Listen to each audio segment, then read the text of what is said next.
하나님께서 성령을 우리에게 보내주신 이유가 뭐라고요? 12절에 보니까 하나님께서 우리에게 은혜로 주신 것들을 어떻게 하게 하기 위해서? 알게 하기 위해서.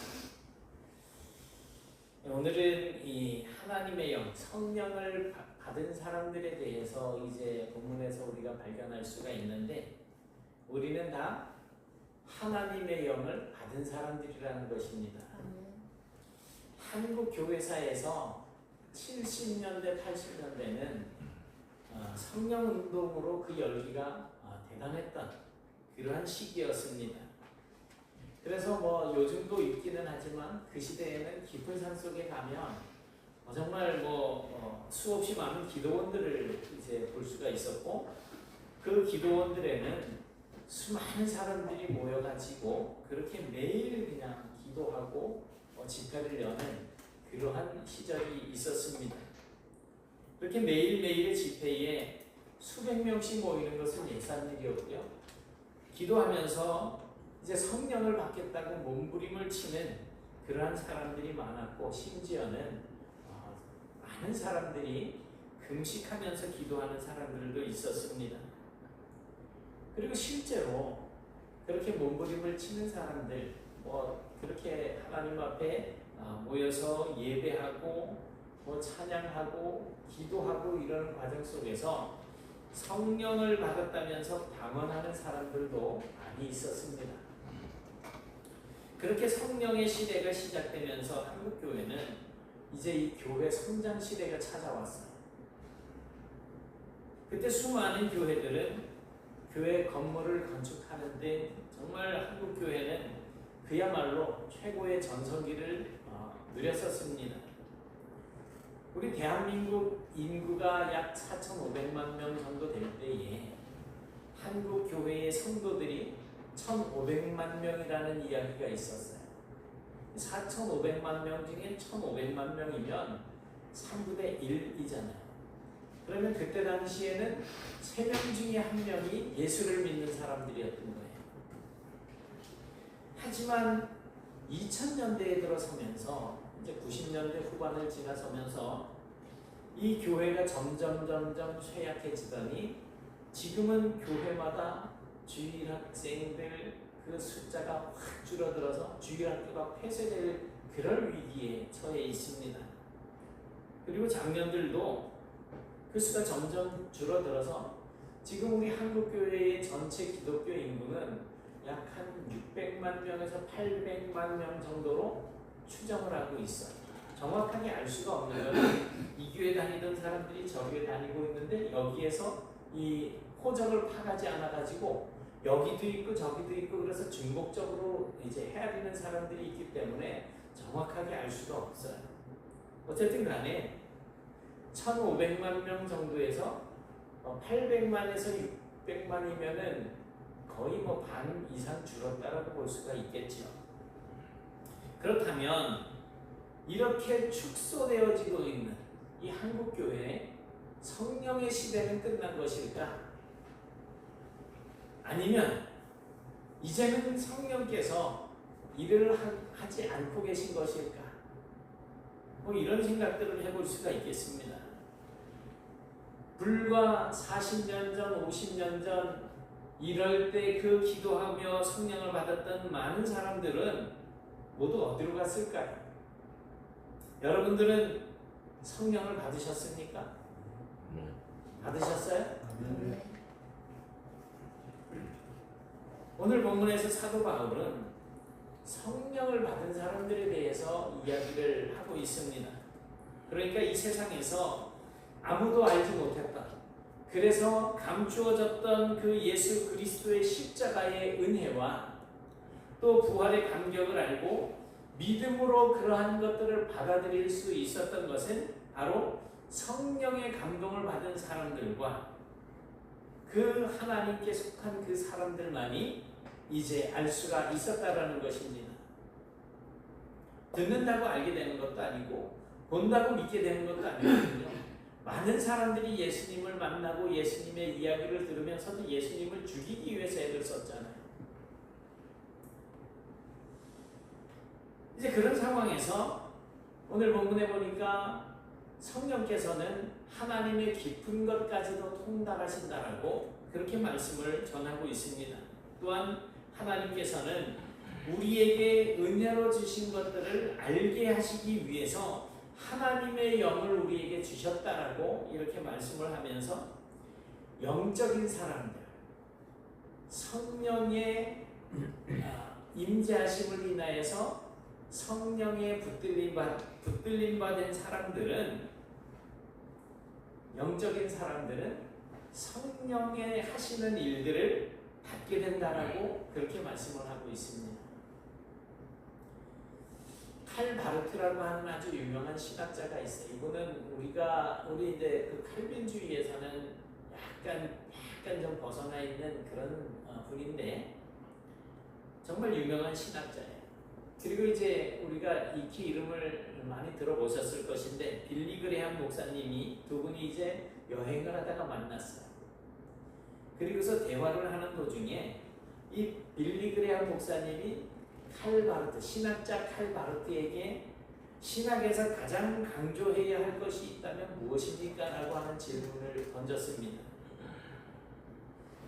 그러자 이 신학자, 성경을 연구하고 이렇게 학문적으로 접근을 하는 이 칼 바르트는 조금도 망설이지 않고 성령님이라는 대답을 내놓았어요. 이 대답에 빌리 그레함 목사님은 활짝 웃으면서 맞습니다 하고 동의를 했다고 합니다. 성경을 연구하고 진리를 발견하는 그 신학자에게도, 그리고 그 발견된 진리를 세상 사람들에게 전하고 또 이렇게 전달하는 이 목사님에게도 가장 중요한 것은 성령님이라고 그렇게 생각을 하고 있는 것이었습니다. 예수님을 믿었던 수많은 사람들이 성령을 받고 나서 참 제자가 되었듯이 우리는 어려운 시대일수록 더더욱 말씀에 의지해서 이 성령의 충만함을 구해야 할 것입니다. 그래서 오늘은 성령, 곧 하나님의 영을 받은 사람들에 대해서 함께 나누어 보고자 합니다. 사도행전의 시작은 성령과 더불어 시작이 된다고 해도 과연이 아닙니다. 과언이 아닙니다. 그래서 이 사도행전을 별명을 붙여놨는데 성령행전이라고 이제 이렇게 부르기도 합니다. 그만큼 성령의 역사하심이 처음부터 강력하게 그렇게 그려지고 있습니다. 그런데 바울이 성령에 대해서 이해하고 있는 것은 모든 사람의 의도는 성령님이 아시기 때문에 성령의 사역은 곧 하나님의 의도대로 진행이 되어진 것이다 라고 그렇게 말을 합니다. 오늘 10절 11절 말씀해 보면 성령은 하나님의 모든 것들을 다 아신다는 거예요. 그러니까 하나님의 모든 뜻을 성령이 알고 계시기 때문에 성령의 사역, 성령께서 우리에게 알게 하시는 모든 것, 그리고 우리로 하여금 하나님 앞으로 이렇게 나아가게 하는 그런 모든 과정 속에서는 성령께서 움직이시는 것은 성령께서 알고 계시는 하나님의 뜻대로 움직이시는 것이다라는 거죠. 하나님께서 이 세상에서 일하시는 방법은 여러 가지가 있습니다. 그 중에 첫 번째는 이제 하나님께서 직접 행하시는 거예요. 그러니까 사람의 개입이 없이 하나님께서 직접 이제 이 일을 행하시는 것입니다. 그때는 여러 가지 자연 현상이나 동물이나 식물 뭐 이런 초자연적인 현상을 사용해서 하나님께서 그 일을 행하시는 것입니다. 출애굽 때 이 홍해 바다가 갈라지잖아요. 물론 모세에게 지팡이를 내밀라고 명령을 하셨지만 그 홍해 바다를 갈라지도록 바람을 일으키고 하시는 분이 바로 하나님이신 거예요. 그리고 광야를 지나갈 때에 낮에는 구름 기둥으로 그 뜨거운 열기를 가려주고 밤에는 불 기둥으로 그 추위를 막아주고 이 일도 하나님께서 하신 것이고 이스라엘이 광야를 지나는 40년 동안 하늘에서 만나가 내려서 이스라엘 백성들이 굶주리지 않게 하신 것. 그리고 발람 선지자가 나귀를 타고 이래 가면서 하나님의 뜻에서 벗어난 일을 돈을 보고 이제 예언을 해주러 가고 그럴 때 앞에 하나님의 사자가 서 있는 것을 나귀가 보고 나귀가 안 나가고 두려워서 서 있었어요. 그때 발람 선지자가 이 녀석아 왜 안 나가고 막 때리니까 네가 왜 나를 때리느냐 이러면서 나귀가 말을 하는 그런 장면들이 나와요. 이렇게 성경에는 우리가 셀 수 없을 만큼 많은 일들이 하나님의 그 직접적인 섭리로 행해진 것들을 찾아볼 수가 있습니다. 그리고 두 번째는 하나님께서 사람을 통해서 일을 하시되 그들에게 성령의 감동을 주셔서 일을 하게 하신다는 것입니다. 성경에는 수많은 하나님의 영에 감동되어졌던 사람들이 등장합니다. 그들은 일반적인 상황에서는 그냥 일반 사람들과 별로 다를 바가 없었지만 어떤 상황이 되었을 때는 특별하게 하나님의 영에 감동이 되어서 말을 하거나 그런 행동들을 하는 것을 볼 수가 있습니다. 이스라엘의 초대왕 이름이 뭐예요? 사울. 이 사울이 이제 나중에 자기 마음대로 이 나라를 이끌고 가다가 하나님께 버림을 받잖아요. 그리고 다윗이 기름 부음을 받아서 2대 대통령, 2대 왕으로 이제 이렇게 세워지게 되죠. 그런데 이 사울 왕이 처음부터 그냥 막 자기 마음대로 하던 사람은 아니었다는 거예요.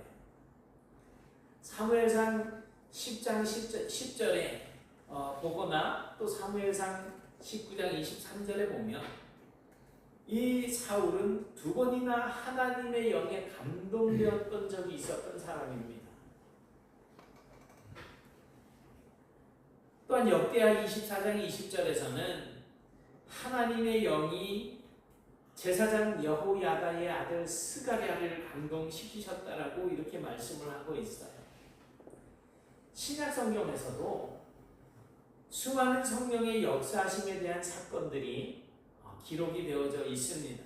예수님께서 제자들을 이제 파송을 하시면서 너희들이 복음을 전하다가 핍박을 당하게 될 때에 성령께서 그들을 도와주실 것이다라고 하는 이 말씀을 하고 계시는 겁니다. 또한 사도행전에서는 오순절에 제자들이 모여서 기도하던 다락방에 성령이 임하셔서 각 사람의 그 머리 위에 급하고 강한 바람 같은 소리가 들리고 불의 혀, 이렇게 이 불의 혀 같은 이 불이 각 사람의 머리 위에 이렇게 임하는 이러한 모습이 보여지고 그 성령의 임재하심으로 인해서 제자들이 다 성령의 충만함을 받고 각각 다른 나라 말을 하게 돼요. 방언.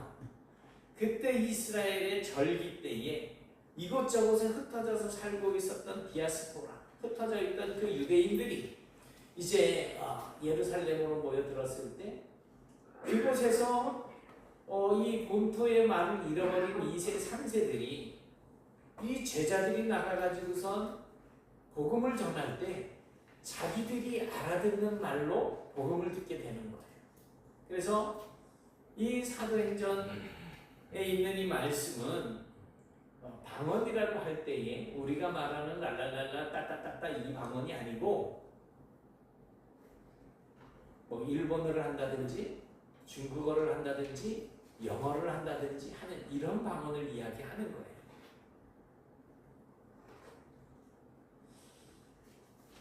또 사도행전 7장에서는 스데반 집사님이 이제 유대인들에게 복음을 전하다가 오래 맞아서 이제 순교를 당하게 되잖아요. 이 스데반 집사님이 그때 성령이 충만해서 하늘을 우러러보면서 하나님의 영광과 예수님께서 하나님의 우편에 서 계신 것을 보는 이 장면이 등장을 하고 있습니다. 제가 전에도 잠깐 말씀드렸지만 저희 아버님 돌아가실 때 제가 이제 아버님 돌아가실 때는 같이 있지를 못했어요. 서울에 있었는데. 그리고 전에 말씀드렸지만 서울에 그 농사 짓는 동네였던 과해동에 어떤 윤씨 아저씨 돌아가실 때 저희 아버님은 하늘이 파랗게 열린다. 그 아저씨 윤씨 아저씨는 신학을 공부했던 분인데 부인이 반무당이었었어요. 그래서 이 목회를 하지 못하고 그냥 이제 허리가 너무 아파서 평생 누워만 있던 분인데 저보고 기도를 해달라는 거예요. 전도사님 저를 위해서 빨리 기도를 좀 해달래. 빨리 죽게 해달라고.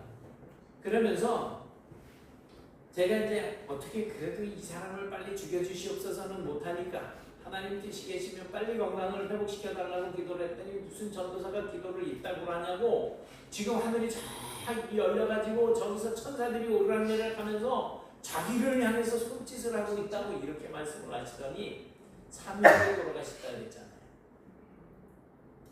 성령이 충만한 사람들은 이게 보이는 거예요.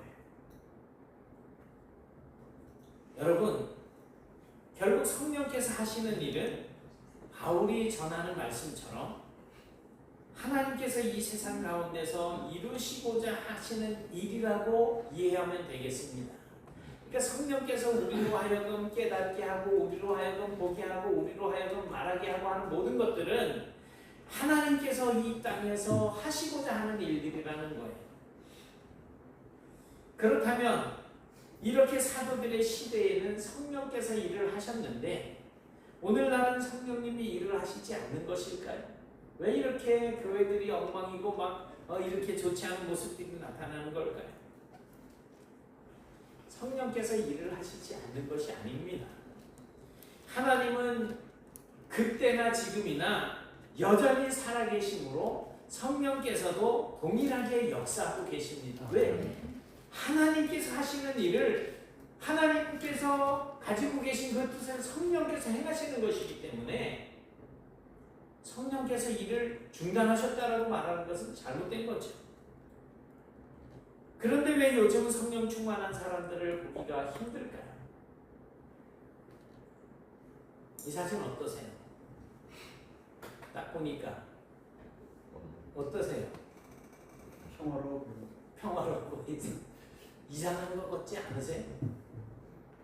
왜 사자하고 얼룩말이 같이 거기서 물을 마시는데 사자가 얼룩말을 안 잡아먹을까? 왜 그럴까요? 왜? 왜 안 잡아먹겠어요? 네? 네, 배가 불러서. 이유는 그거밖에 없어요. 사자가 배가 고프면 물을 먹겠어요? 얼룩말을 잡아먹겠어요? 옆에 이 도시락이 큰 게 하나 이렇게 맛있는 게 있는데 그걸 그냥 내버려 둘 리가 없잖아요. 배가 고픈데 먹어야죠. 근데 배가 부르니까 그냥 갈증도 나고 물을 마시고 있는 거예요. 사자는 배가 고프지 않은 거예요. 아마 이런 이유 때문이 아닐까요? 오늘날 사람들은 구약 시대 때나 신약 시대 때의 그 사람들에 비해서 지금 최소한 7, 80년대에 우리 한국의 그 어떤 시절보다 지금은 상대적으로 하나님을 향한 갈급함 대신에 세상이 주는 만족, 세상이 주는 즐거움, 자신의 삶이 그런 모든 것들로 채워져 있다는 것이죠. 교회를 와서 예배하는 것보다 스마트폰에 재미있는 것들 들여다보는 게 더 좋은 거예요. TV 보고 골프 치러 가고 여행 가고 가족들하고 모임 갖고 그죠? 서로 쳐다보지 마시고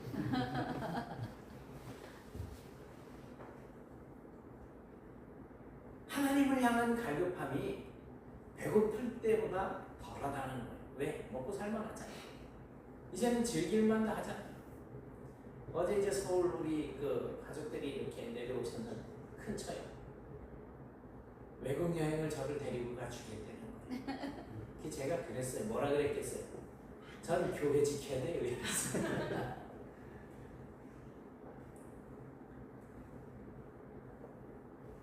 그래서 성령 충만함은 그 시대와 비교해서 지금은 너무 지금 배도 부르고 안락한 그런 시절이기 때문에 갈급함이 없으니까 잘 나타나지 않는 거예요. 하지만 우리는 하나님의 백성들입니다. 세상의 즐거움과 만족보다는 항상 우리가 하나님의 영으로 충만해질 수 있도록 하나님께서 우리에게 성령의 충만을 허락해 주시기를 위해서 기도하셔야지.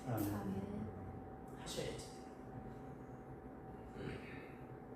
그래서 세상의 즐거움으로 가득 차버린 오늘날의 이 교회 가운데 창조적인 소수가 되셔야지 됩니다. 물이 고여 있으면 어떻게 돼? 물이 결국에는 썩어버리잖아요. 그래서 이 물이 썩지 않게 하기 위해서는 어떻게 해야지 돼요?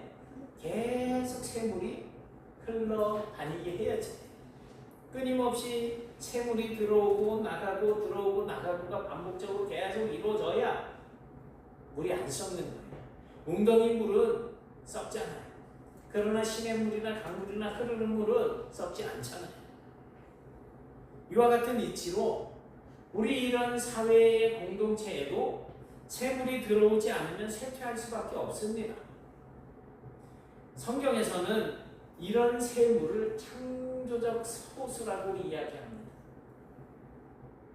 노아 시대 때 대부분의 사람들이 성적인 타락과 폭력의 그 죄악에 빠져 있었습니다. 그런데 그 많은 사람들이 그렇게 죄악에 빠져 있을 때 노아의 가족들, 8명의 그 가족들은 인류를 보존하는 창조적인 소수가 되었다라는 것입니다. 유다 백성이 우상 숭배와 불신앙에 빠져 있을 때 이사야는 거룩한 남은 자가 있다라고 했습니다. 여기 그루터기라고 하는 말을 쓰고 있거든요. 그루터기가 우리가 후원하는 마체베트 선교회 이름 있잖아요. 마체베트. 이게 그루터기라는 뜻이에요. 이 거룩한 남은 자가 있다고 했어요. 그들이 창조적인 소수가 되어져서 믿음의 공동체를 만들고 메시아가 오실 길을 예비했다라는 것입니다.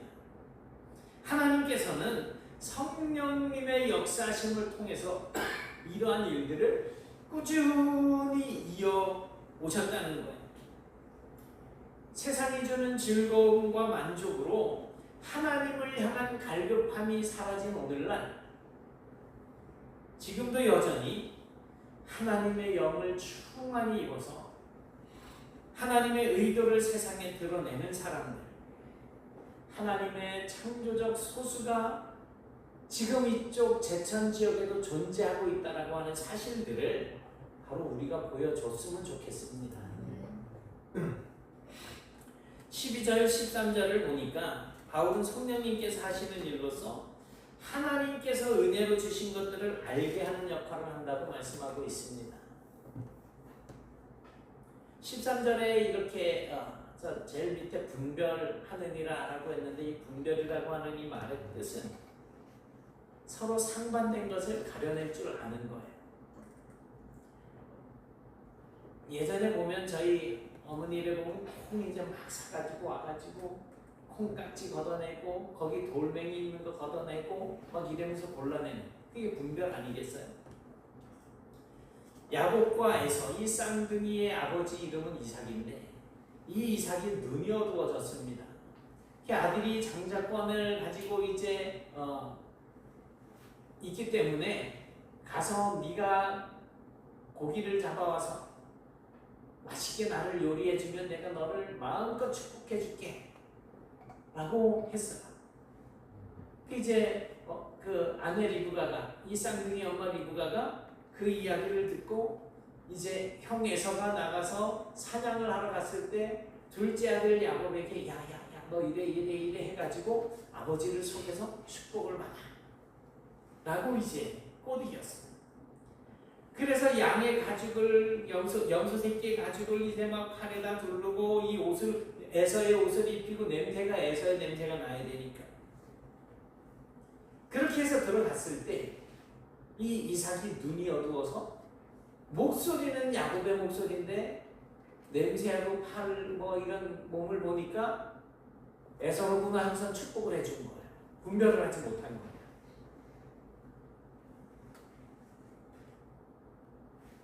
분별하지 못하고 축복했다라고 이렇게 말씀을 기록해주고 있죠.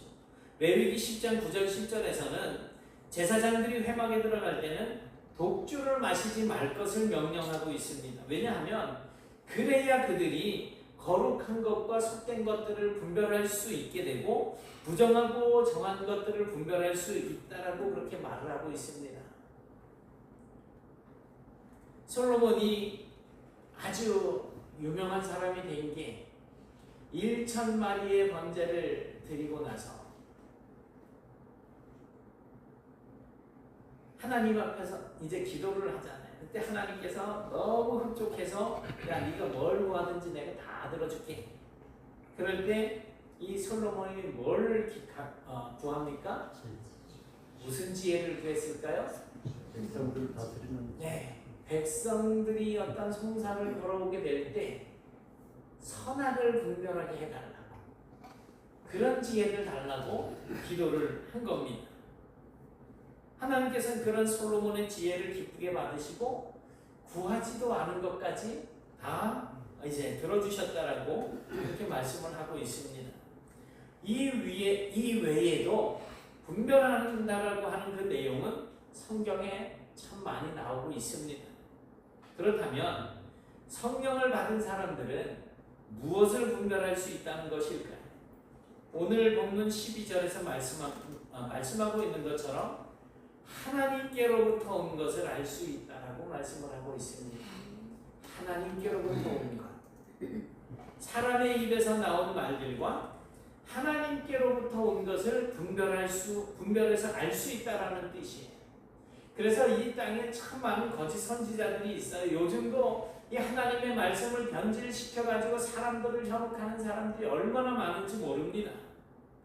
그러나 성령의 충만함을 입은 사람들은 그러한 것들을 분별해서 그 말이 하나님께로부터 나온 것인지 아니면 사람의 입에서 나오는 사단의 그 꾀에서 나온 그런 말인지를 분별해서 알 수 있다는 뜻입니다.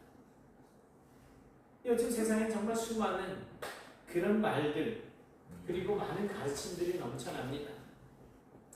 유튜브를 이래 보면 이제 보다가 저는 그냥 벌써 이제 첫 한 1, 2분 정도 이렇게 딱 들어보고 아니면 그냥 확 꺼버리는데, 목사라고 하는 사람들, 장로라고 하는 사람들, 전도사라고 하는 사람들이 전혀 성경적이지도 않고 반기독적인 내용들을 막 쏟아내놓는 이런 사람들이 있어요.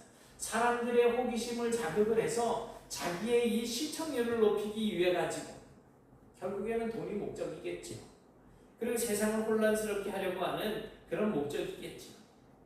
그런데 어이없는 것은 그런 말을 마치 성경의 진리처럼 받아들이고 그 사람들을 추종하며 따라다니는 사람들이 있다라는 것입니다. 예수님께서도 이 세상에는 참 선지자도 있지만 거짓 선지자들도 많이 일어날 것이라고 말씀을 하셨습니다. 하나님께서는 지금도 일하고 계십니다. 하지만 하나님의 백성들에게는 그것을 분별할 수 있는 능력이 필요합니다.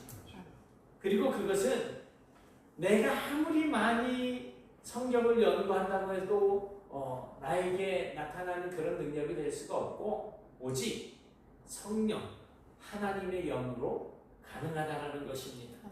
그러므로 여러분은 이제부터 하나님의 영에 충만한 사람이 될 수 있기를 늘 주님께 간구하는 그런 성도가 되시길 바랍니다. 우리는 모두 하나님의 백성들입니다. 하나님의 뜻을 알고 그 하나님의 뜻을 세상에 드러내는 사람들이 바로 우리입니다. 성령은 우리 안에 거하십니다. 그래서 우리는 하나님의 뜻을 알 수 있습니다. 그런데 우리 안에 있는 이 성령, 우리가 하나님의 뜻을 알 수 있도록 역사하시는 그 성령을 어떻게 세상 사람들이 알 수가 있을까요? 초대교회 그리스도인들은 예수님께서 이제 부활하시고 승천하시는 그 모습을 보면서 이제 뭔가 구심점을 잃어버린 듯한 그러한 눈동자를 가지지 않았을까요? 그래서 하늘로 올라가는 예수님을 멍하니 바라보고 있을 때 천사들이 그들에게 이야기한, 야, 니들 뭘 그렇게 쳐다보고 있느냐? 너희들이 지금 눈앞에서 보고 있는 그대로 예수님이 내려오실 것이다. 그렇게 말씀을 하잖아요. 그러니 이제는 땅끝까지 이르러서 주님의 증인이 되라고 그렇게 명령을 하시잖아요. 얼마나 막연했을까요? 자기들이 믿고 따르던 선생님이 하늘로 올라가신다. 이 땅에는 이제 자기들만 남겨졌잖아요. 그들은 예수님에 관한 사실을 알았으나 그것을 이웃 세상 사람들에게 전할 수 있는 그 능력이 아주 조금 미미했어요. 정말 표시도 안 날 정도였죠. 사람들에게 잡혀서 죽게 될까봐 다락방에 숨어서 기도하는 그런 정도. 하지만 성령님께서는 다락방에 모여서 기도하는 그들에게 찾아오셔서 그들의 그 미미한 소리를 다른 사람들이 듣고 이해할 수 있는 놀라운 소리로 바꿔놓으셨습니다. 저도 영어 잘하고 싶고 일본어도 잘하고 싶고 중국어도 다 잘하고 온 나라 말을 다 잘하고 싶은데 하나님이 제게 그 은사를 안 주십니다. 바로 그 성령님께서 지금도 그때와 똑같은 방법으로 우리에게 역사하실 것입니다. 우리가 하나님을 알고 있는 아주 작은 소리를 낼 때 그 연약하고 미미한 소리는 성령님을 통해서 수백 명, 수천 명이 들을 수 있는 그 소리로 창조가 되어지고 그 세상이 하나님을 알 수 있도록 그렇게 해주실 것이라는 것입니다. 사랑하는 여러분, 성령님께서는 지금도 우리 가운데서 역사하고 계십니다. 이 사실을 믿으시고 신실한 하나님의 백성으로서의 삶을 살아가는 그런 복된 성도들이 되실 수 있기를 주님의 이름으로 축원합니다. 아멘. 사랑의 하나님 고맙습니다. 주님께서 저희들을 사랑해 주셔서 아들을 이 땅에 보내주시고 우리의 모든 죄를 담당하기에 하시기 위해서 십자가에 달려 죽게 하시고 또 죽고 사흘 만에 다시 살아나셔서 우리의 부활의 산소망이 되어주시고 또 성령을 저희들에게 보내주셔서 이러한 모든 사실들을 믿을 수 있도록 도와주심을 감사드립니다. 이제 우리 안에 거하시는 성령님 저희들의 마음을 다스려 주시고 항상 바른 길로 이끌어 주시며 주님의 말씀이 기억나게 하시고 우리가 입술을 열어서 말을 할 때에 하나님의 뜻을 드러내는 말을 할 수 있도록 역사하여 주셔서 저희들이 주님을 향하여 중얼중얼 작은 소리로 읊조리는 기도 소리가 이제 수백 명, 수천 명, 수만 명에게 들려질 수 있는 복음의 소리가 될 수 있도록 도와주시고 이제 이 자리에 모인 적은 무리가 하나님의 놀라운 일들을 드러내며 살아가는 큰 일꾼들이 되게 하여 주옵소서. 저희들을 통하여서 하나님의 뜻이 세워지고 이루어지고 이 땅에 주님의 나라가 확장되어지고 저희들은 그로 말미암아 더 큰 기쁨을 누리며 살아갈 수 있도록 인도해 주시기를 소원하오며 예수님 이름으로 기도드리옵나이다. 아멘.